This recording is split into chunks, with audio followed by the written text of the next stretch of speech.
Hello guys, this is Ashraful and you are watching Microsoft Playlist. Today I am going to show you some important features which is required to support Windows 11 on your PC.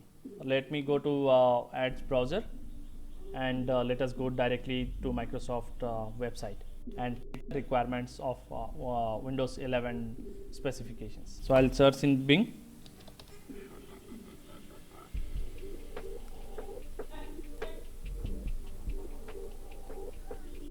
So upgrade to new Windows 11 OS. If you click on this link, I'll give this link in the description. You will be able to see like this is the Windows 11 home page, and if you scroll down, you can see that the specifications required are mentioned here. So processor is 1 GHz. So mainly you can see all this other specification, but today I'll focus mostly on the TPM module. So on your PC, how do you check your TPM module and which version is available on your PC, so that you can be rest assured that you will get a Windows 11 or not. So to do that, let us go to our search menu, or you can also press Windows R and type for tpm.msc and press enter. If you press enter, you will see the window for TPM. In case if you have a TPM module, it will be mentioned this kind of windows will appear, and if you do not have, it will say that TPM module is not available.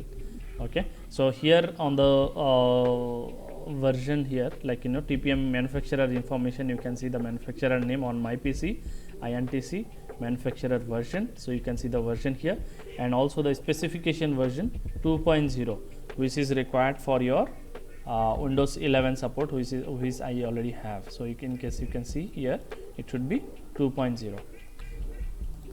Okay, so there is another way also you can check. You can check it from your device manager. You go to start menu and type for DEVIC device manager. Okay, and open. If you go to device manager and check on security devices and check trusted platform module 2. So this is TPM 2. So that's it guys. I hope this helped you to decide or to be rest assured for your Windows 11 requirements. Thank you.